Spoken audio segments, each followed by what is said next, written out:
3 livros de negócios que todo médico devia ler. Porque nós adoramos livros, nós somos loucos com livros aqui na MEV Brasil, então nós vamos sugerir 3 joias preciosas. Esse vai ser o tema de hoje no MEV Hack, podcast mais MEV do Brasil.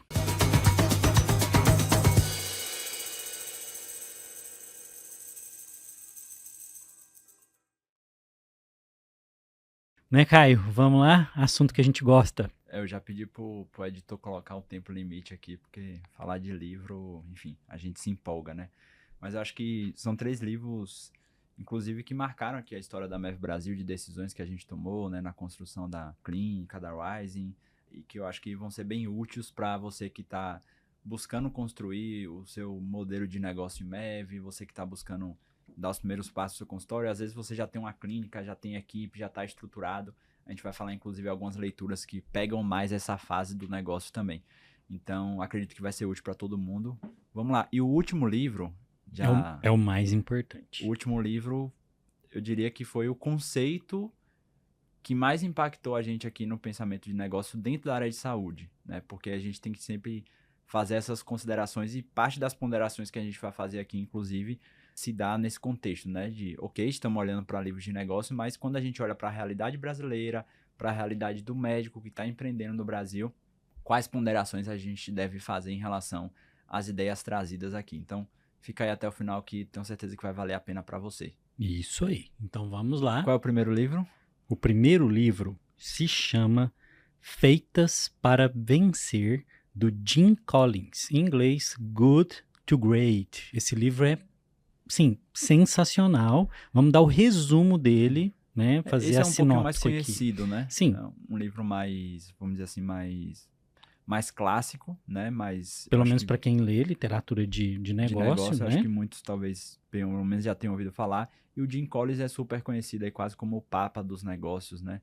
E ele tinha uma tese, né? E esse livro é o livro, vamos dizer assim, que fundamenta essa tese, que é: se a gente olhar para as empresas que mais prosperaram nos últimos 50 anos, quais são as características dessas empresas, das pessoas que estavam liderando essas empresas, que tornaram essas empresas sucesso, né? Ou seja, quais foram os fatores de risco de sucesso, vamos dizer assim. Esse livro, ele foi construído, é bom colocar isso, não só ele, mas outros livros que vieram depois desse, porque é uma série de livros que o Jim Collins escreve.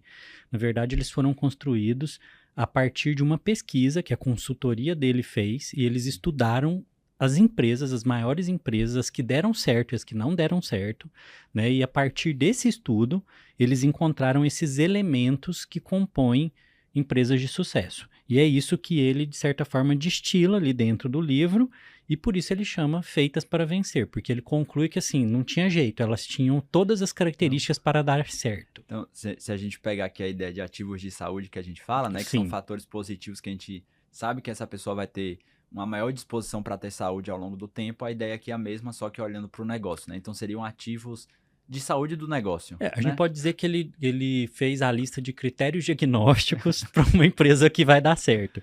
Boa. E o que é o legal aqui, né? O que a gente quer que você pegue aqui desse episódio do MEV Hack é você tentar olhar para você, para sua clínica, para o seu consultório e pensar se você tem essas características ou como desenvolvê-las. Então, é bem na prática mesmo. Vamos começar lá, Caio. Quais são os principais elementos aqui desse livro? Né? Tem vários tópicos, ele é bem conhecido por alguns, a gente vai comentar o princípio do porco-espinho, que a gente chega lá, mas tem vários outros. Eu começaria, eu não vou seguir a ordem do livro aqui, tá? Sim. Eu começaria com um elemento que eu considero, assim, fundamental, que é o que ele chama de enfrentar a realidade brutal dos fatos. Essa é boa. A capacidade de não negar a realidade. Comenta um pouquinho sobre isso, Luiz. A gente tem, né, é natural nosso, nós termos receio de descobrir que nós temos falhas, que nós temos deficiências em alguns aspectos de habilidade. E o que ele vai dizer aqui é que você não deve tampar o sol com a peneira, você deve olhar de frente para isso e descobrir aquilo que você não está fazendo bem, que você não é bom. E por que que isso é tão importante? né? Eu acho que por que a gente traz esse tópico e começa com ele? Vamos reconhecer que dentro da medicina, a cultura, né? A nossa cultura tem uma dificuldade muito grande de lidar com erro. Né? Nós somos treinados a ser aversivos ao erro e, por isso, nós somos aversivos também a olhar para as nossas falhas. Você errou, você não é bom, burdoada na sua cabeça. E aqui o que ele vai... Como a gente lida com o contexto de vida ou morte, né? O erro Sim. vem com a camada de culpa, enfim, de todas essas coisas. Né? Mas nos negócios, você não pode ter essa mesma visão. Então, você tem que olhar para a verdade, doa a quem doer, e no caso, doendo em você.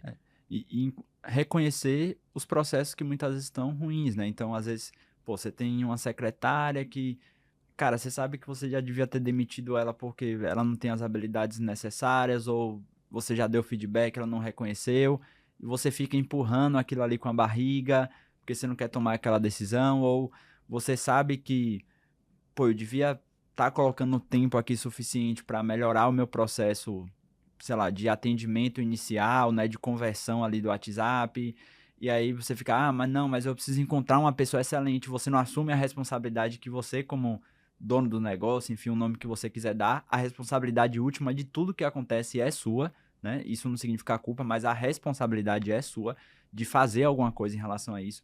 Então, é reconhecer os pontos que, pô, ok, pode ter vários pontos que você é bom, pode ter o compromisso que você faz com o paciente, o quanto você coloca energia para tentar dar o melhor, mas isso não significa que tudo que acontece na sua clínica funciona bem.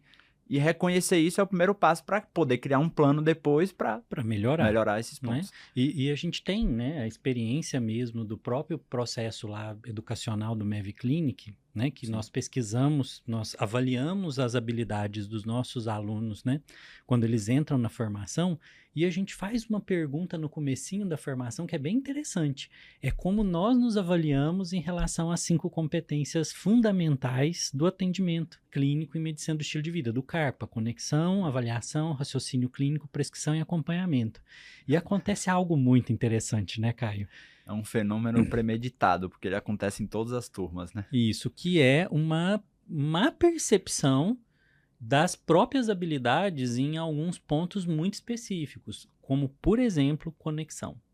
Né? O estabelecer a conexão com o paciente. A maior parte dos nossos alunos, quando entram na formação, se avaliam extremamente bem. E quando a gente coloca critérios mais específicos, quando ele entende como é que funciona a intencionalidade de criar esse ambiente de segurança psicológica, ele se reavalia depois de 3 meses de uma forma completamente diferente. Isso, né? Então a hora que ele é confrontado com a verdade de quais são as verdadeiras habilidades de conexão, por exemplo, porque tem as outras, ele descobre, epa, eu não era tão bom assim em estabelecer uma relação com o meu paciente. E isso mostra muito aquele efeito Dunning-Kruger, né? Que é Quanto menos eu sei, menor a capacidade que a gente tem de reconhecer que você não é bom naquilo, né?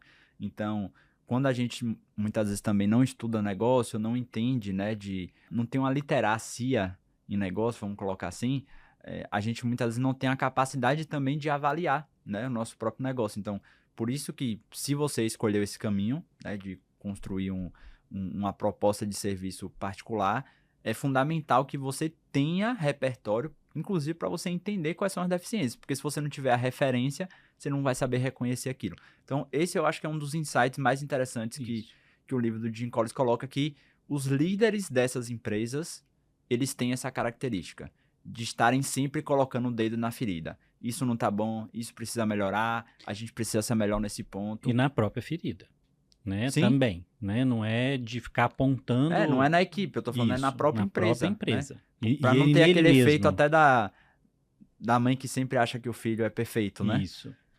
Né? E a gente discute isso muito aqui na MEV Brasil, né? Conversando com o Caio direto, a gente fala que a gente às vezes tem que aprender muito, estudar muito para descobrir o que a gente não sabe, porque a gente não tem capacidade às vezes de ver que nós estamos errados. Então talvez assim, para começar, esse princípio é muito bom, e talvez você tenha que ler os 3 livros que a gente está indicando hoje justamente para poder encarar a verdade. Boa. O que mais, Caio? Tem outros conceitos muito legais. Eu acho que o segundo, e é um dos mais conhecidos, né?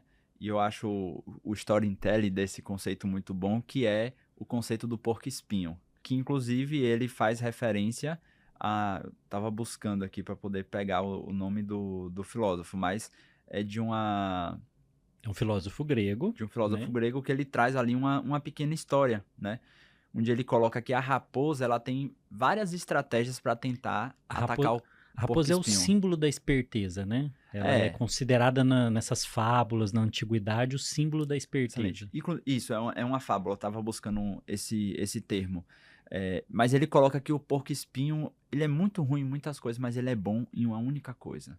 E essa única coisa que ele é muito bom, ele faz com que ele tenha uma capacidade de sobrevivência muito grande, que é ele conseguir criar aquela bola de espinho e se proteger da raposa. O que ele está querendo dizer, né, é que assim, pode ter alguém que é muito bom em várias estratégias ao mesmo tempo, mas se você for bom naquela que é fundamental, você supera a raposa. E aí eu diria, Luiz, que aqui talvez esteja uma das maiores crises que eu observo nos médicos quando eles estão para construir um negócio.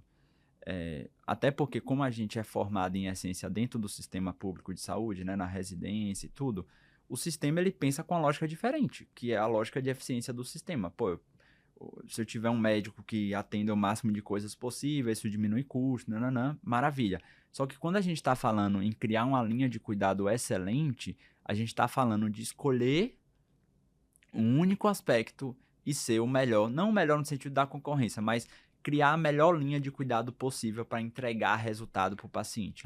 E isso é uma lógica completamente diferente. Anota, né? Isso aí, né? Porque você vai entender isso lá no último livro.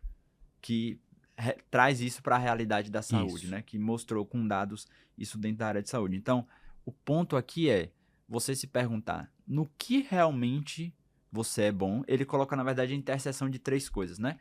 No que você, vamos dizer assim, gosta de fazer, naquilo que você é apaixonado, que você tem um drive de atender aquele perfil de paciente, aquele perfil de condição clínica, aquilo que você tem condição de ser o melhor, ou tá entre os melhores, ou que você tem mais recursos para poder oferecer para aquele paciente, e aquilo que traz a possibilidade de ter um retorno financeiro. Do ponto de vista de negócio, quando a gente consegue ter a interseção dessas 3 características, muito possivelmente você tem ali um mercado que você tem uma oportunidade boa, né? Mas tem um ponto importante, Caio, que não pode deixar de ser esclarecido aqui para as pessoas não caírem num erro, que é assim, eu vou escolher aquilo que eu gosto, que eu sou bom, e aqui ele não está falando isso, ele está falando de um atributo em que você decide propositalmente, de forma estratégica, ser bom naquilo e abrir mão do resto, porque isso é que vai fazer você superar as raposas em volta de você, que tentam ser bons em 90% das coisas, e a gente sabe que quando você tenta ser bom em tudo, Excelente.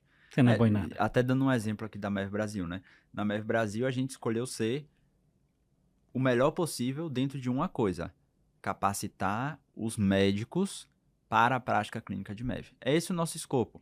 E constantemente a gente recebe, enfim, colegas, parceiros que têm interesse de abrir novas iniciativas que estão fora desse escopo. E o nosso escopo é esse, e a gente permanece fiel, consistente àquilo que a gente se propõe a fazer e busca ser o melhor e está sempre lidando numa realidade brutal dos fatos, inclusive naquilo que eventualmente a gente precisa estar sempre melhorando, porque é um processo dinâmico, né? A gente consegue melhorar uma área, aí outra área história, e a gente vai buscar melhorar essas outras áreas. Então, acho que esses 2 conceitos são bem interessantes. E um terceiro aqui, Luiz, eu acho que vale a pena também a gente comentar, que é o que ele chama de liderança nível 5. Sim. Né? E ele coloca 2 características dessa liderança, né? O primeiro ponto que ele coloca, que está até associado à questão da realidade brutal, é que os líderes nível 5, eles são pessoas humildes, né? E humildes aqui no sentido de reconhecer as habilidades que eles não têm, reconhecer que ele não vai construir uma solução de excelência sozinho. Então, enfim, reconhecer as suas deficiências e a parte da determinação. E para você, médico aí, que está ouvindo esse episódio, vendo esse episódio, você pode estar se questionando, mas liderança? Sim, você é líder. Você é líder dentro do seu consultório. Você está liderando pessoas. Você está liderando a sua secretária no mínimo. Sim. Né? Então, você tem sim que desenvolver a habilidade de liderança. E até tem, não aqui no livro, né, mas até em outras literaturas se fala também sobre a ideia de autoliderança, Sim. né? Então a gente pode até estressar aqui o conceito também da aplicação a si mesmo, né? Dessa ideia. Porque no fim nós temos que liderar as diversas pessoas com vontades diferentes dentro de cada um de nós, né? Mas aí é filosofia demais. Mas esse conceito, né, da liderança de nível 5, ele tem relação com outro elemento que ele coloca no livro, que é diretamente ligado a isso, porque só precisa existir um líder de nível 5, como ele descreve lá os níveis, né? Porque ele traz um outro conceito que é primeiro quem, depois o quê, que tem a ver com a qualidade das pessoas que estão junto com você na sua jornada de trabalho, a sua jornada empreendedora, a sua vida profissional, né? Que às vezes é mais importante a gente escolher com quem a gente está do que o que a gente está fazendo. Ou seja, né, o ponto que ele está colocando aqui é que é sua responsabilidade desenvolver os recursos necessários para atrair pessoas muito boas. E o ponto que ele coloca é que pessoas muito boas, elas dão um jeito de fazer a coisa acontecer. Então, por isso que ele coloca primeiro quem, depois o quê. Então, claro, é importante saber quais as funções, qual é o escopo ali do que a pessoa vai fazer, mas ter essa habilidade, isso é uma habilidade, né? De conseguir construir capital social, estar exposto a ambientes onde você conhece pessoas boas, conseguir, inclusive, vender a ideia, né, do seu serviço, do impacto que você tem nas pessoas. Porque as pessoas que trabalham com você, e às vezes, como o Luiz falou, pode ser uma pessoa, pode ser uma secretária virtual, né, que você tem contato ali pelo WhatsApp, uma reunião no mês, às vezes. Mas se ela não tiver comprado com um propósito, com a proposta do serviço que você atua, enfim, ela vai ser uma realizadora de tarefas, né? Ela não vai fazer o a mais, ela não vai, enfim, buscar outros caminhos para isso. Então, esse é o seu papel, né? E a gente tem uma felicidade muito grande de olhar para o time que a gente tem construído aqui. Hoje a gente só de professores a gente tem 16 colegas junto com a gente, colegas que têm feito trabalhos incríveis, né, e que estão tendo sinergia aqui com o trabalho que a gente faz na MEV e toda a equipe interna também, né, somando tudo aí, hoje já são mais de 30 pessoas. Então, é o seu papel, né, mesmo que você não queira ter uma clínica com 20 colaboradores, mesmo que seja uma ou duas pessoas, é você que tem que se colocar como responsável por atrair as pessoas boas para fazer as ideias, os planos que você tem acontecer junto com você. E aí volta no princípio da verdade brutal. Sim. É seu papel, né? Isso é algo do que você não vai poder não adianta, escapar. mas porque é muito difícil encontrar secretária, é muito difícil encontrar gente, não sei o quê. Bom, isso não resolve Treina, nada, forma, né? faz sonhar junto, né? A responsabilidade, né, é um termo que a gente tem que entender o que ele significa. Não é só culpabilidade, né? É a capacidade de dar resposta, né? Responsabilidade é isso. Então, se você é responsável pelo seu serviço, pelo seu consultório, pela sua clínica, você tem que ter a capacidade de dar a resposta quando é necessário, inclusive treinando as pessoas, ensinando elas.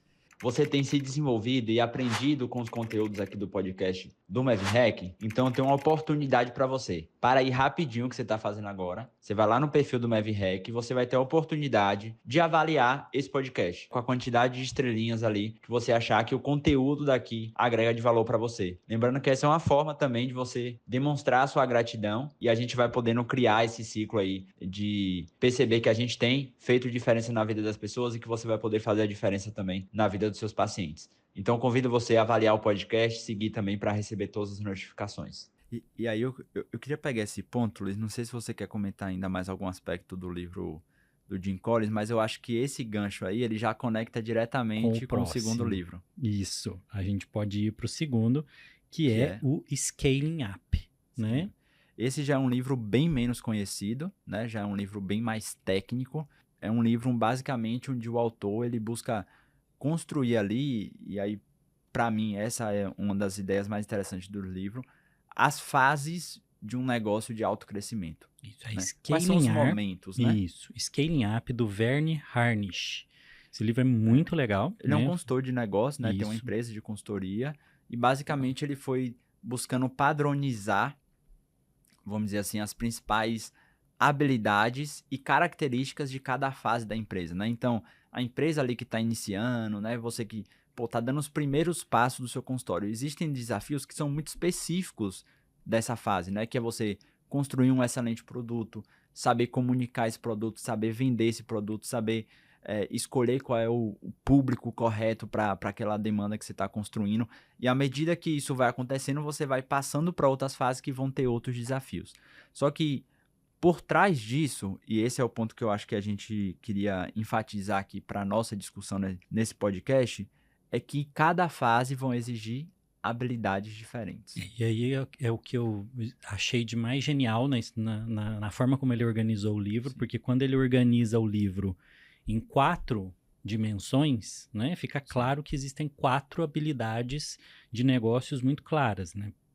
Gestão de pessoas, estratégia e execução e caixa, que é a parte financeira. E aí fica claro para a gente que em cada momento dessa escalada do caminho que você está fazendo, você vai ter que ter conhecimento, habilidades e atitudes diferentes. Deu um insight para a gente aqui de que, opa, existem então business skills, habilidades que nós devemos treinar, do mesmo jeito que precisamos ter habilidades clínicas, né, Caio? Essa foi uma grande pegada, né? E por isso que a gente achou esse livro tão importante. Inclusive, Luiz, eu vou até extrapolar aqui, porque o livro não necessariamente ele traz isso, mas, enfim, né, juntando peças de outras leituras e de outros autores, eu acho que uma das ideias mais interessantes da gente ver a nossa carreira, e aí fica fácil de enxergar isso na medicina, a gente transpõe isso para a área de negócios, é entender a nossa evolução como um empilhamento de caixinhas de habilidades. Então, se você pegar aí graduação, residência, sei lá, fellow, enfim, as coisas todas que você fez na sua carreira, você foi empilhando habilidades. Você tem a habilidade de saber fazer um bom exame clínico, a habilidade, sei lá, de fazer um ecocardiograma, enfim. Você vai empilhando e aí quando você soma vários desses recursos, você consegue ter habilidades de prestar um serviço melhor específico dentro da área que você tem. Entenda que a vida, ela é um desafio constante, né? A vida te apresenta desafios e barreiras e problemas o tempo inteiro para você resolver. E é isso que torna ela interessante. Como que você enfrenta esses desafios? Com uma caixa de ferramentas que você vai adquirindo durante a vida. Então, pense que essas habilidades que você empilha durante a vida são, na verdade, ferramentas que você vai adicionando à sua caixinha de ferramentas. E aí, quando você encontra um desafio, né, você pode nunca ter encontrado um desafio semelhante, mas você tem ferramentas para ser criativo. Se você não tiver adquirido, não tiver pensado que você precisa dessa ferramenta, desenvolvido ela, você está aí com mais dificuldade de vencer cada desafio. O problema é, né, para nós hoje, né, você é treinado, como o Caio disse, dentro de um ambiente, na maior parte das vezes, no sistema público, que você desenvolve competências e adquire ferramentas clínicas, mas não adquire ferramentas para quando você for abrir seu consultório. Ninguém nunca te deu essas ferramentas. Você treinou só as ferramentas de diagnóstico, tratamento, propedêutica, mas e da vida real? Eu acho que vale a pena a gente entrar em alguns pontos aqui, né, desses 4 blocos, né? É um livro muito bom e vale muito a pena ir neles, né? Vamos lá. O primeiro bloco, que é o bloco de pessoas, né, o primeiro pilar que ele coloca aqui de pessoas, que você vê que já tem uma associação com o que o Jim Collins estava colocando, né? Então, dentro do bloco de pessoas, primeiro, a gente vai ter 2 habilidades, inclusive são habilidades distintas, né? A habilidade de contratar pessoas boas e a habilidade de reter essas pessoas boas. Porque pessoas boas, elas querem desafio, elas querem estar crescendo, elas querem ter perspectiva, né? Então, a gente não pode ter uma incongruência aqui, né? Que é, querer... Eu vou pegar o exemplo da secretária, porque quase todo mundo que já iniciou alguma coisa, você vai ter pelo menos essa pessoa na equipe. Não adianta você querer ter a pessoa super proativa, que está querendo crescer, que está buscando melhorar, se aperfeiçoar, e ao mesmo tempo você não conseguir construir um plano de carreira para essa pessoa que mostre para ela, que dê os recursos, inclusive, para ela se desenvolver e estar cada vez melhor. Então, às vezes a gente espera ter o melhor de um lado, só que a gente não cria o terreno propício para ter essas pessoas. Porque se você entrar uma pessoa muito boa e aí ela fica ali todo mês com o mesmo salário, sem ter nenhuma perspectiva de crescimento, de evolução, de aprendizado, ela não vai ficar. Se ela realmente for boa, provavelmente ela não vai ficar.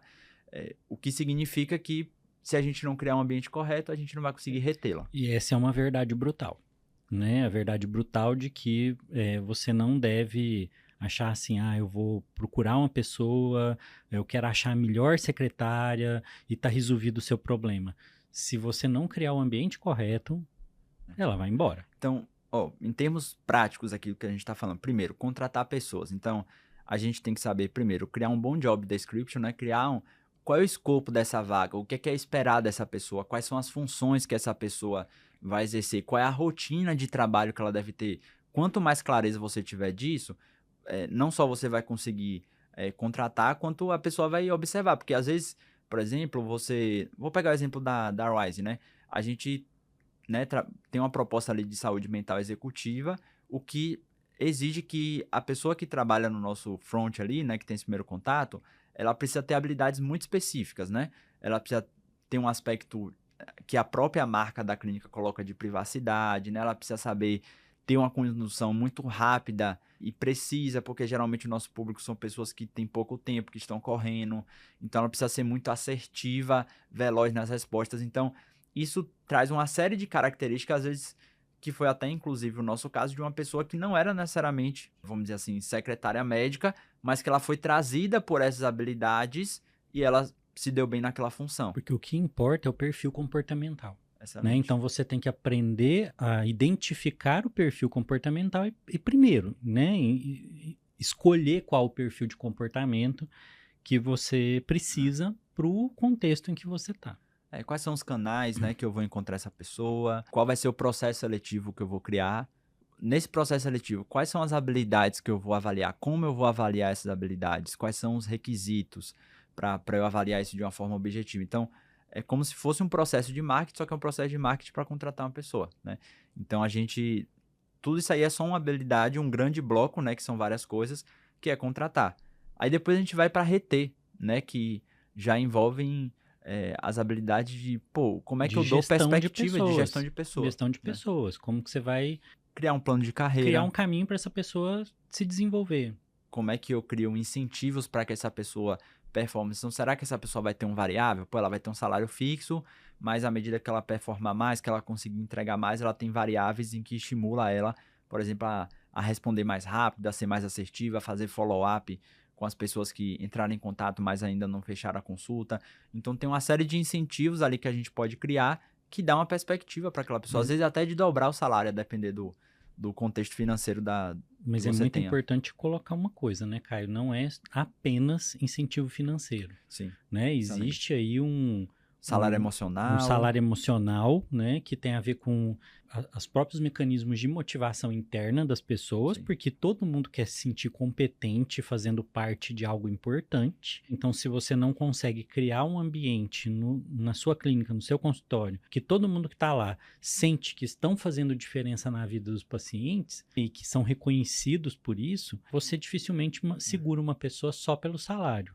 Eu acho que eu vou pegar esse gancho, Luiz, para conectar com outro pilar, que é o pilar de execução, porque dentro desse pilar, ele traz um ponto que eu acho que já tem ligação com isso, que é a questão dos rituais, né, de acompanhamento, de execução, mas os rituais, né, já que a gente está falando de pessoas, eles também são momentos, né, já, vamos dizer assim, intencionalmente criados, premeditados, por exemplo, para reconhecimento das pessoas. Vamos explicar o que são rituais, né, Caio? Rituais de gestão. Né? O que são isso? Rituais de gestão, né? Então, rituais de gestão são momentos rotineiros, né? Por isso o nome rituais, então são pré-definidos. Porque são repetidos. E que a gente tem um objetivo específico ali naquela reunião. Então, por exemplo, você pode ter uma reunião só de indicadores. Então, aqui na MEV Brasil, toda segunda-feira a gente tem uma reunião de indicadores. Na Rising, toda quinta-feira a gente tem a reunião de indicadores. Quais são os indicadores que a gente vai olhar? Isso já está associado também ao pilar da execução, né? São as variáveis que mostram que eu estou no caminho certo. Então, por exemplo, quando a gente está fazendo a gestão de peso, eu vou escolher indicadores para acompanhar se aquele paciente está perdendo peso. Você tem a própria variável é pesar o paciente. Você tem um paciente diabético, você vai monitorar que variável? Né? Hemoglobina glicada, glicemia, né? Então, do mesmo jeito, a saúde do seu negócio precisa de indicadores de saúde desse negócio. E é isso que você vai monitorar ali toda semana, né? Dependendo do ritual. Do ritmo ali. Mas a gente pode ter rituais também, por exemplo, de reconhecimento. Então, uma vez a cada mês, ou a cada trimestre, ou a cada semestre, você ter a promoção, você reconhecer, pô, os desenvolvimentos de habilidades que aquela pessoa fez. Um outro ritual de gestão, né, que também pode fazer parte. Quando a equipe é muito enxuta, às vezes você faz várias coisas dentro de uma mesma reunião, né? Mas às vezes é interessante que você intencionalmente separe para que você não deixe de fazer pontos que são importantes. Então, um dos rituais de gestão que é fundamental, mesmo que só tenha uma pessoa, é a reunião de 1 a 1, né? Onde você vai ter uma reunião direta com essa pessoa liderada, que aí não é para discutir o negócio ou a função dela, é para discutir a vida dela. Pô, como é que você tá? Quais são os próximos passos? Quais são as dificuldades que você está enfrentando? O que é que você acredita que você pode assumir de mais responsabilidade? Onde é que você acha que você pode se desenvolver? Então, o foco dessa reunião é a pessoa, é a carreira dela, é os sonhos dela, é as expectativas que ela tem e como é que a gente, como líder, vai poder ajudar ela a ter sinergia junto com o plano da empresa e o plano da vida dela, o que é que tem de encontro desses dois pontos, né? E que muitas vezes a gente faz isso de uma forma muito informal, e se a gente não cria esse momento específico, às vezes a gente perde a oportunidade, às vezes, de desenvolver um relacionamento mais profundo, principalmente quando vai tendo mais pessoas, né? Porque aí você, às vezes, vai perdendo contato com algumas pessoas que quando eram 2, 3, era mais fácil. E que também é uma oportunidade de você se colocar no seu lugar como líder, porque é nessa conversa 1 a 1 com a sua secretária, com a pessoa que trabalha com você, que você vai ter que fazer a pergunta também de o quanto do desempenho dela não é alcançado porque talvez você não forneceu os recursos, ou a ajuda, ou o conhecimento, ou o suporte que ela precisava para fazer isso. Tem até um framework, Luiz, assim, que vale a pena citar aqui, que é de um outro livro, que a gente pode depois, inclusive, fazer um podcast só sobre ele. Não tenho por momento nenhum dúvida de que dá para fazer muitos episódios só de livros, pode ter Que é o certeza. Higher Output Management, que é... Caramba, esqueci o nome dele agora. Mas era do antigo CEO da Intel, né? E ele coloca nesse livro que, assim, uma pessoa não performa bem por somente 2 motivos. Claro que é uma simplificação, mas com objetivo didático. Ou ela não está motivada para fazer, ou ela não sabe como fazer. Só Sim. tem essas 2 categorias. Então, ou essa pessoa ela não foi treinada, não tem as habilidades, não tem clareza, inclusive porque às vezes ela está fazendo muitas coisas, então envolve aqui a estratégia, que é um dos outros pilares, né? Então, parte da estratégia é dar clareza do que é mais importante. Então, às vezes a gente, né, por você não ter uma sistematização, você vai pedindo várias coisas à pessoa, aí ela faz 50% de uma coisa e outros 20% que era o mais importante ela deixou de fazer. Você fala, pô, mas fulano, toda vez eu falo, não executa aqui, mas a gente não deu clareza que aquilo era o mais importante e que não podia deixar de não Porque ser feito. voltamos no primeiro livro. Você precisa escolher qual o atributo importante, inclusive, daquela pessoa. O que ela tem que fazer. Excelente. É o porco-espinho de novo. Todas as pessoas são porco-espinho. Né? Você tem que ter clareza para a pessoa quais são as atividades dela. Então, é a gente sempre pensar, pô, se você não tá, enfim, satisfeito com os resultados ali que tá tendo, ou essa pessoa não sabe o que fazer, e aí você tem uma parcela significativa de responsabilidade nisso, né? De dar clareza, de oferecer os recursos para treinar essa pessoa, então às vezes oferecer um curso, ou você atuar também como processo de coach para essa pessoa, ou ela não tá motivada. E muitas vezes também tem um grau de parcela de responsabilidade nossa, né? Porque muitas vezes a gente não deu expectativa para essa pessoa, ela não tem uma clareza do retorno que ela pode ter com aquela execução que ela vai realizar. Então, esse alinhamento de incentivos, em parte, é nossa responsabilidade, né? Mas, obviamente, que tem parte também do querer e da vontade da pessoa. E a gente tem as duas outras habilidades, estratégia e a gestão financeira, né, Caio? De O que a caixa. gente pode falar da estratégia? De estratégia? Pô, estratégia é um bloco gigantesco, né? Mas, assim... Porque quando você... Estratégia de É todos os uma temas é o que eu mais disciplina, gosto, né? né? É uma Mas disciplina imensa. aí quando você gosta muito de uma coisa, é que nem quando você pergunta pro cardiologista, abre várias caixinhas na cabeça dele, né? E abriu aqui, a hora que eu falei estratégia, deu para perceber. Mas eu resumiria a estratégia em responder uma pergunta, que é: como é que eu faço para o nosso negócio ter mais lucro? O que eu quero dizer com isso? Um negócio, ele é medido como bem-sucedido ou mal-sucedido por uma variável, que é lucro. É né? a saúde do negócio. Então assim, a instituição família, ela tem um fim. A instituição igreja, ela tem um fim. A instituição governo, ela tem um fim. E a instituição empresa, ela tem um fim. O fim dela é gerar lucro. A saúde do negócio tá no caixa. Então, estratégia é escolhas que você faz da sua comunicação, do investimento, de onde você vai colocar o seu dinheiro, onde é que você vai colocar o seu tempo. Mas tudo isso, no final, ele tem que chegar a um resultado. E, obviamente, que isso não é só a curto prazo, né? Aqui a gente tem que ter uma visão de longo alcance. Como é que tudo isso, no final, vai fazer com que o negócio gere mais lucro? O que não significa que você, para gerar mais lucro, enfim, vai deixar de ser ético e coisa do tipo. Mas esse é o ponto final que traz a característica da estratégia. Então, nessa estratégia, a gente vai escolher quais são as pessoas realmente que têm benefício melhor do nosso produto, né? Vamos juntar aqui. A própria ideia do porco-espinho, do Jim Collins, é uma escolha super estratégica.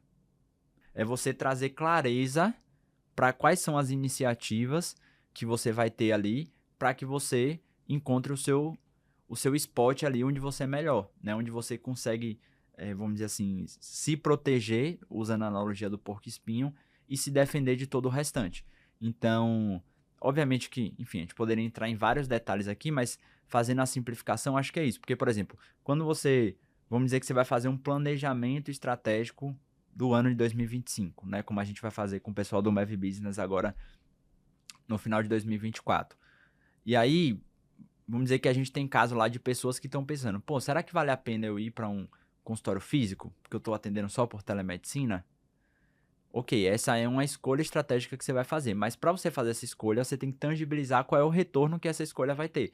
Pô, porque no físico eu vou conseguir oferecer um serviço diferenciado que às vezes por telemedicina tem algumas coisas que eu não consigo fazer, ou que eu vou conseguir agregar outras soluções que por telemedicina eu não consigo fazer. Enfim, toda escolha que você vai fazer, se você vai contratar gente, se você vai construir físico ou não vai, se você compra máquina, se você não vai, tudo isso faz parte de decisões estratégicas que no final tem que combinar com esse objetivo que tem que ter um impacto no caixa. Né? Final. E aí caixa... Que aí já conecta com o último elemento. Que ele coloca como caixa, a gente pode pensar na área financeira, mas ele coloca muita ênfase no caixa, pelo contexto aqui que ele pensa de startups, né? Mas no contexto de serviço que a gente tem, inclusive essa é uma vantagem muito grande, é muito difícil um médico quebrar. E isso é pela característica do negócio, porque os negócios de serviço, geralmente você tem alta margem, né? A não ser que você queira construir uma estrutura megalomaníaca. E baixo investimento em físico, E né? geralmente não é você fábrica. não tem...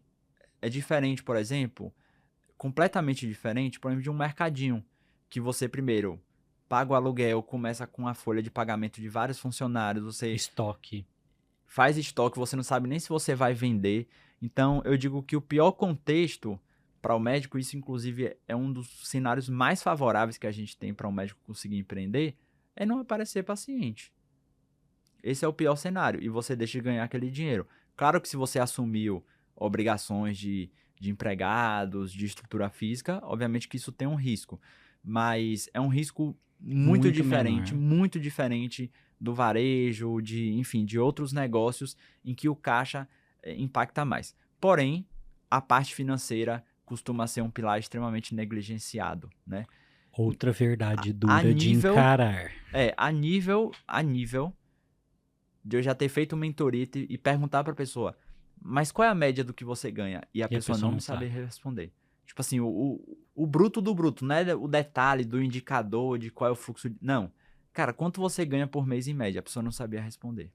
Né? E até, enfim, porque muitas vezes a pessoa tem 3, 4 vínculos diferentes, aí o hospital... Às vezes o médico, ele não quebra, mas ele se endivida, principalmente quando ele recebe de muitos plantões de locais diferentes, porque tem aquela coisa... Não sei no estado que você tá, mas pelo menos na Bahia o que é mais comum é o hospital atrasar pagamento. Né? Então o cara faz um compromisso, 3 meses depois o hospital paga, ou às vezes todo mundo já sabe que demora 3 meses para pagar, já é o padrão. Só que aí o 3 meses vira 6, vira 9, e aí o cara nesse meio tempo se endivida.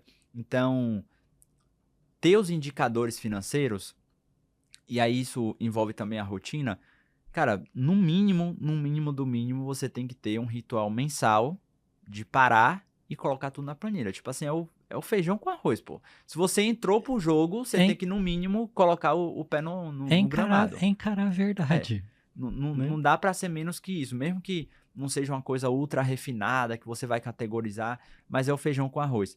E saber acompanhar esses indicadores, né? Então, pô, tem os indicadores que todo mundo conhece, de faturamento, que é mais óbvio, mas o que muitas vezes as pessoas perdem é não ter clareza de qual é a sua margem de lucro, não ter clareza qual é a sua margem EBITDA, não tem noção de qual é o seu custo fixo. E aí, por essa falta de clareza, às vezes até do básico, ela toma decisões ruins, né? Sim. Decisões estratégicas que por falta de clareza, e aí volta na responsabilidade. Aí você fala, pô, Caio, mas eu não sou bom com números, eu não gosto disso. Sei lá, às vezes na minha casa nem sou eu que toco essa parte. Mas se você escolheu entrar no jogo, Você precisa desenvolver habilidade. e aí eu vou colocar o dedo aqui na nossa ferida, que assim, ah, mas eu vou contratar um contador. Ah, mas eu vou contratar. Ok, ótimo. É bom ter gente que sabe muito mais do que a gente. Mas você precisa saber o mínimo para poder até conversar com essa pessoa, entender o que ela tá dizendo, saber questionar. Saber se ela Porque tá fazendo certo. mesmo trazendo gente muito boa, e a gente já passou por alguns momentos aqui, inclusive internos disso, de ter gente muito boa e a gente observar que teve erro, né? Sempre acontece, né? E se você não souber, você não sabe que era um erro. Exatamente. Então, enfim, eu acho que precisa olhar para essa responsabilidade. Então ele coloca os 4 pilares, né, pra gente fechar aqui pro nosso último livro, que eu acho Porque que é o mais importante, importante. talvez. Execução, né, ou seja, você criar processos, criar rotinas, rituais de gestão para garantir que aquilo que foi planejado aconteça, tá? Pessoas, né, saber atrair pessoas, saber reter essas pessoas, saber alinhar com essas pessoas. Então, como é que eu crio um plano ali de metas, enfim, para aqueles colaboradores? Estratégia e, por último, financeiro. São os 4 pilares Isso aí. aqui que ele falou. São as business skills, né? A gente pode dizer assim, né? As habilidades de negócio fundamentais. E por último, Luiz, Por último, mas qual é o nosso... antes de por último, você citou um negócio aí que, Tá fazendo uma assim, pausa dramática, né? é uma pausa dramática. É porque você falou de um tal de Mav Business. O que é esse trem aí, Caio? Pô, jabá, momento do jabá aqui. Não, já que ele falou, Bom, o Mav Business é um programa que a gente tem, diferente das formações, né, de medicina do estilo de vida, mas é um programa de grupo de negócios, né? Então, uma liga de negócios. uma liga de negócios em que a gente tem médicos, né, que estão atuando dentro da área de medicina do estilo de vida ou estão buscando estruturar projetos dentro da medicina do estilo de vida, ou seja, que você já tem uma base de MEV, só que vocês querem empreender com MEV, né? Então a gente tem reunido essas pessoas, é um programa de 1 ano, tá? Em que nesse programa a gente tem tanto a formação técnica, né? Então toda essa base, né? Então vários dos conceitos que a gente está trazendo, a gente tem, né, o programa de formação teórica, que você tem que ter a base, né? Como a gente falou, não adianta você ir para mentoria, você ir para grupo de network, outras coisas que são importantes se você não tem o feijão com arroz. Então, o primeiro ponto é você ter essa base. Você tendo essa base, você entendendo os conceitos, né, sabendo como isso vai aplicar, você vai precisar tomar decisões estratégicas, você vai... Demita ou não demita essa pessoa? Como é que eu monto esse plano? Então, a gente tem 6 ciclos, né, baseado nos 6 ciclos que todo negócio passa, né, que o primeiro é a parte estratégica, segundo é a parte de construção de produto, né, que vai envolver inclusive esse último livro que a gente vai falar aqui agora. Aí a gente tem marketing, logo. a gente tem vendas, a gente tem gestão de pessoas, que foi o que a gente acabou de... Gestão e pessoas, na verdade, a gente colocou junto, e a gente tem o bloco de financeiro. Então a gente pegou os 6 blocos, as habilidades, né, de pilares, e aí, em cada bloco desse, em cada ciclo, né, como são 12 meses, cada ciclo tem 2 meses, a gente vai ter a parte teórica para você ter essa base e a gente vai ter os boards mensais, né? Então, um dos rituais de gestão, né, que a gente estava falando agora baseado no Scaling Up, é o ritual de board, né? Toda empresa já com estrutura, e aí é legal porque mesmo no começo, às vezes você começar com boas práticas já te dá uma vantagem muito grande. Ela tem conselheiros para ajudar ela a tomar a decisão. Então, pô, Caio, cara, eu não sei ainda se eu foco nesse público ou nesse. você vai trazer as demandas ali que você tem, e em cada ciclo desse de gestão, não só você vai ter a gente, também pessoas da nossa equipe, inclusive, que a gente tem gente muito boa aqui, interno da MEV Brasil, que vai estar participando, mas a gente também vai trazer especialistas de mercado. Então, a gente vai trazer especialistas na área financeira, em contabilidade médica, em marketing médico, né? Então, hoje, por exemplo, as 2 maiores agências de marketing médico são amigos nossos, né? Que vão estar lá no board junto com a gente na parte de marketing, na parte de vendas. Então, você vai estar podendo trazer os inputs dos desafios que você está tendo na prática, e você vai ter uma roda de conselheiros para te ajudar a tomar as melhores decisões para o seu negócio. E tem uma coisa que, na minha opinião, talvez seja o mais importante de todos, que foi uma coisa que eu aprendi, talvez um dos conhecimentos mais importantes. Na maior parte das vezes, conhecimento é importante, habilidade é importante, mas o que faz muita diferença na vida e faz você buscar desenvolver as habilidades e buscar conhecimento é atitude. E atitude, você muda dentro de um grupo. Você muda porque são as pessoas que moldam as nossas atitudes. Né? Isso foi uma das coisas que, quando a gente começou esse caminho na MEV Brasil, ficou muito claro para mim, eu preciso adquirir atitudes diferentes. Porque as atitudes que eu tinha, que me tornaram um bom médico, me tornaram um bom professor, não são as mesmas atitudes para poder tocar um negócio, gerenciar um negócio, uma empresa. Então, dentro de um grupo, e essa é uma das grandes oportunidades do MEV Business, é você estar num grupo de pessoas que tem essas atitudes que você precisa desenvolver. E um outro ponto que eu acho que vale a pena citar, dado o nosso contexto, né, Luiz? Que tem congruência de valores, né? Sim. De congruência ética, né, de serem médicos bem formados, com boas intenções de fazerem negócios que dão muito lucro, mas negócios que são sérios, né, que não vão abrir mão da boa medicina para poder, enfim, né, tentar fazer lucro a qualquer custo. Até porque atitude é expressão de valor. Né? A gente ensina isso para os alunos. E nesse ciclo também, né, então a gente tem a parte teórica, a gente vai ter os encontros de board mensal, a gente vai ter também os encontros presenciais, né? Que eu digo que são intervenções intensivas de mudança. Isso. E vai ser legal, viu? Que a gente vai juntar todo mundo ali em 2 ciclos semestrais para a gente estar aplicando parte do que a gente discutiu no semestre de forma intensiva, né? Então tem a parte de troca, tem a parte de estar no grupo, mas também tem de você acelerar, né? A gente sabe disso, né? Às vezes a gente tem decisões que a gente precisa tomar e a gente fica empurrando, e aí você cria um ambiente propício para facilitar a mudança, que é o que a gente sabe fazer. Então a gente está construindo isso.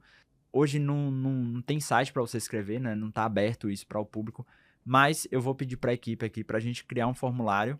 Vou pedir para colocarem aqui embaixo. Tem como requisito ter uma formação de MEV, porque como é um grupo de negócio para MEV, obviamente, se você não sabe de MEV, não adianta, né? Você vai lá e a gente não vai ter como colocar esse critério, mas esse hoje é um grupo fechado e a gente vai entrar em contato e vai ver se faz sentido realmente para você. Isso aí. Você já parou para calcular qual o impacto que a falta de ferramentas e habilidades específicas de medicina do estilo de vida tem hoje no seu atendimento e na saúde do seu consultório, da sua clínica? Então, eu tenho uma oportunidade para você. Nesse momento, a gente está com as inscrições abertas para você poder se candidatar a participar da próxima turma das nossas formações de MEV. Aqui na descrição desse podcast você vai ter um link e nesse link você vai poder colocar suas informações e a nossa equipe vai poder avaliar se realmente é o momento adequado para você, se a nossa formação realmente vai poder agregar valor para você. Você vai ter uma consultoria gratuita ali da nossa equipe e, fazendo sentido, tendo esse alinhamento, vai ser um prazer ter você junto com a gente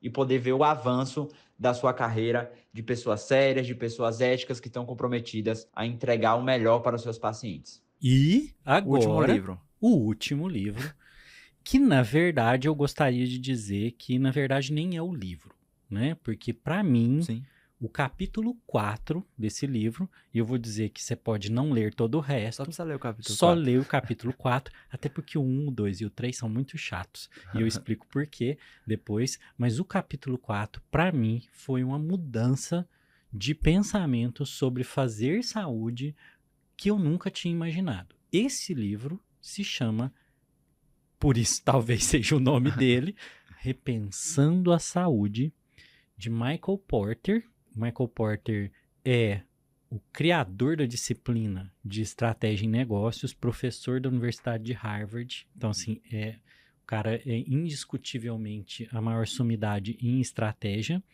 E esse livro, ele vai colocar a mão, né, dentro da saúde.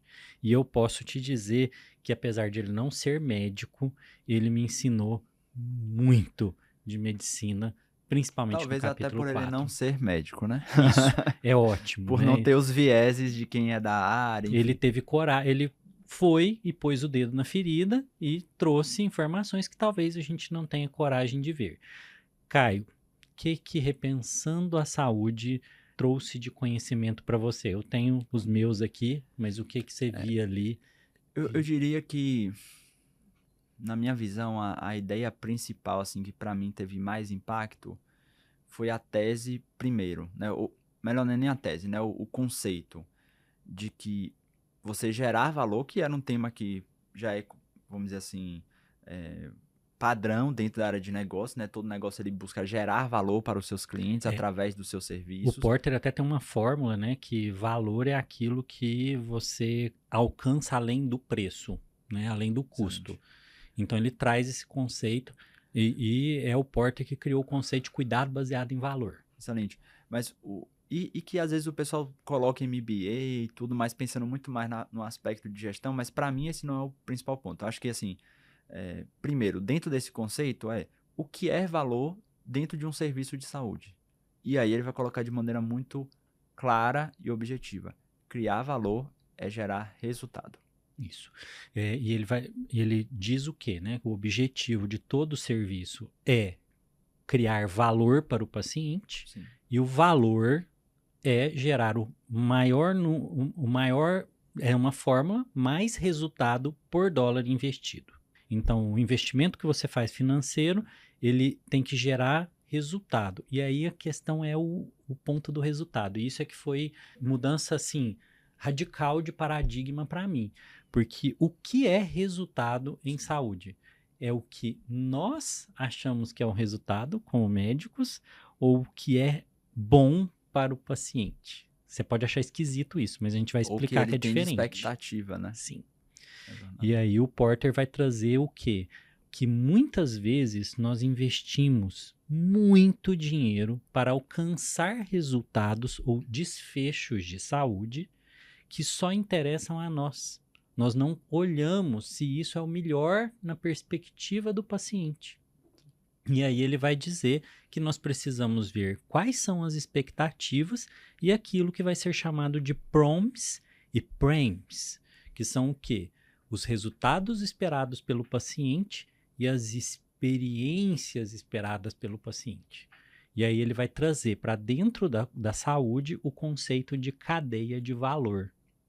Né? Que era um conceito que ele já tinha trabalhado antes, né, na construção de estratégia, mas ele traz isso aplicado, né, à realidade do contexto de saúde. Isso, e aí essa cadeia de valor é a jornada onde seu paciente transita, quando ele busca cuidar de uma condição de saúde, daqui a pouco a gente chega nesse termo, e é dentro dessa jornada de cuidado que o valor é construído, porque é a partir daquilo que ele espera, aquilo que ele deseja, a experiência disso. Dá o exemplo, porque eu acho que ajuda muito a concretizar esse conceito, né, que é o exemplo da HPB, né? Ou do câncer de próstata, melhor dizendo, né? Isso, que ele dá. ele dá como um um dos exemplo lá exemplos. em que ele vai trazer uma realidade, né, que é essa, de na saúde a gente não conseguir encarar a realidade. O que é um bom hospital? Né? E aí ele vai dizer, como que eu posso comparar um hospital bom e um hospital ruim? Pela fama? Pelo nome? Não, deveria ser pelos resultados. Quais resultados? Aí ele dá o exemplo do câncer de próstata, que você pode considerar que o melhor resultado do ponto de vista clínico é diminuir, aumentar a sobrevida. Aumentar a sobrevida, tirar o tumor e não ter metástase. Mas para o paciente, talvez seja o quê? Talvez seja uma menor incidência, por exemplo, de incontinência urinária, de disfunção erétil, um tempo menor de recuperação e volta às atividades. E aí, talvez, para o paciente, esse equilíbrio entre aumento de sobrevida, né, e o que ele deseja estão em descompasso. E talvez um hospital bom para o paciente não é o hospital que só garante aumento de sobrevida, porque o paciente quer muito mais do que isso. E aí, Luiz, ele vai conectar esse ponto de resultado, né, de atributo de valor, com a ideia de uma construção de uma linha de cuidado de ponta a ponta, né? Que eu acho que é quando ele, vamos dizer assim, é como se ele juntasse, ok, para a prática agora, como é que a gente coloca isso em prática? Eu acho que E vou aí pedir para você conectar isso, inclusive, com a MEV, né? e aí ele traz uma coisa que aí é completamente disruptivo para o nosso pensamento. O que o Porter vai dizer? Ele vai dizer que o cuidado, a geração de valor na saúde, ela é criada apenas no nível da condição de saúde. E o que é uma condição de saúde? É uma condição que se beneficia de cuidado integrado. Ele vai dizer, então, que nós não devemos ter a ambição de fazer um monte de coisa. A ideia de que o hospital faz com tudo. porco espinho, né? Com o porco espinho. Ele fala, escolha uma condição de saúde, isso não é uma doença, é uma condição de saúde, e você vai criar a melhor jornada possível de acompanhamento para alcançar resultados dentro dessa condição. Aí a medicina do estilo de vida entra. Por quê? Porque ela vai trabalhar justamente com os desfechos esperados pelo paciente, alcançando resultados que a abordagem, às vezes focada apenas no desfecho clínico, não alcançam. Eu diria que até, às vezes, focada muito no desfecho de diminuir mortalidade, né? Que Isso. obviamente é um ponto importante, né? Mas que não é o único ponto importante para o paciente, né? Isso. Que o remédio ataca, às vezes, esse desfecho, mas mudanças de estilo de vida vão atacar desfechos de qualidade de vida e outros, né? Trazendo para minha área, para a psiquiatria, o antidepressivo melhora, né? Ele leva a uma melhora dos sintomas depressivos, mas ele não leva à recuperação completa em grande parte das vezes. Sim. E aí mudanças de estilo de vida vão trazer um ganho, né, em redução de recaída, em aumento de bem-estar, em mudança, né, ganho de habilidade de enfrentamento ao estresse que não são alcançados só com a medicação. Quando a gente aplica esse conceito, Luiz, e a gente tem um episódio só sobre isso, né? Se você não ouviu ainda, como é que a gente conecta isso? Eu acho que dá pra gente fechar nesse tópico que é com a ideia do plano de acompanhamento. Isso. Porque quando o Porter traz a ideia de ciclo completo de cuidado, ele vai dizer o quê? Escolha uma condição de saúde e construa um ciclo completo de cuidado. Isso leva, né, à ideia que depois a gente passa a discutir no Mav Clinic, né, e foi daí que saiu, de que você, escolhendo uma condição de saúde que você vai se tornar expert nela, você vai aprender, você vai se desenvolver, você vai criar uma jornada para o seu paciente com gestão da informação, gestão do cuidado, gestão de acesso, em que você cria valor para o paciente dentro de um plano de acompanhamento que no fim vira o seu produto. A gente brinca que é a produtização do serviço, né? Você tem um serviço médico, mas você cria um produto, que é o plano de acompanhamento, que facilita a jornada do seu paciente para alcançar os resultados que ele deseja. E isso cria valor, cria muito valor para o paciente. Show de... Cara, vamos juntar aqui agora todas as peças que a gente colocou, né? Porque assim... Porque se a gente começar a falar do Repensando a Saúde, é um buraco sem volta, né? Por isso que a gente fica só no capítulo 4. Mas assim, a gente falou de 3 livros aqui, né? A gente falou no Jim Collins, Feitas para Vencer, a ideia do porco espinho, focar em ser muito bom em uma coisa, liderança nível 5, de você ter humildade, de você focar em ter disciplina, encarar a verdade, né? A realidade brutal dos fatos, assumir ali a responsabilidade por fazer a coisa acontecer. Depois a gente falou do Scaling Up, né, que traz aí esses 4 blocos de habilidades, né? Pessoas, execução, estratégia e financeiro. Né? Caixa. São 4 grandes blocos aqui que a gente tem, e eu acho que fica, pelo menos para mim, como ideia principal, a necessidade de você desenvolver as caixinhas. Se você quer ter um negócio, você tem que ter um mínimo de habilidades em cada um desses blocos, que é a proposta, inclusive, do Mev Business.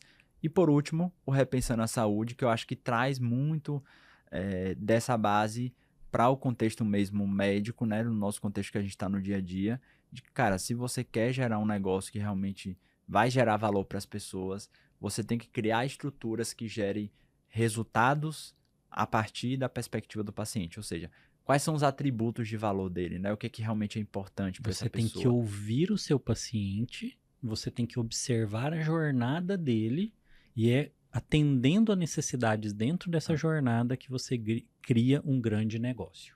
Em resumo, é isso. Então, se você está buscando construir o seu produto, como a gente falou aqui do plano de acompanhamento, tudo isso, o que vai te dar essa estrutura hoje aqui dentro da Mev Brasil é o Mev Clinic, né? É justamente o treinamento, as ferramentas para que você consiga construir isso. À medida que você tem o seu produto, e produto é a base, tá, gente? Não adianta querer fazer marketing, gestão, todos esses pontos são importantes, mas se você não consegue entregar valor, para mim isso não é uma boa empresa, não é um bom negócio. Não consegue. À medida que você tem isso, se você não cria valor, você não tem negócio. À medida que você tem isso, aí ok, a gente vai agregar as outras habilidades, que foram essas que a gente falou aqui, para poder saber ofertar melhor esse serviço, para saber comunicar melhor, para saber trazer pessoas para fazer esse negócio acontecer. Então, vai ser um prazer estar com você, caso faça sentido. Esse foi o episódio aqui da nossa trilha de podcast sobre negócio. Isso, né? aí. Vou pedir uma coisa aqui pro pessoal, Vamos. Luiz. Se você curtiu, né, essa temática, né, você acompanha aqui a gente falando de MEV, de técnicas de mudança, mas você curtiu também essa linha voltada para negócios, deixa uma sugestão de um tema que você gostaria que a gente abordasse aqui dentro desse escopo, né, que é uma nova linha do podcast, né, a gente vai ter essas todas acontecendo ao mesmo tempo, para que a gente possa aqui selecionar os pontos que você trouxe e quem sabe a gente gravar o próximo episódio aqui com o seu tema. E quem sabe a gente não traz até mais livro, porque livro não falta, né, Caio? Não falta. Vamos lá. Um abraço. Esse foi o MEV Hack, o podcast mais MEV do Brasil, da nossa querida Escola Brasileira de Medicina do Estilo de Vida. MEV Brasil sempre com você, com a tribo da MEV. Até o próximo.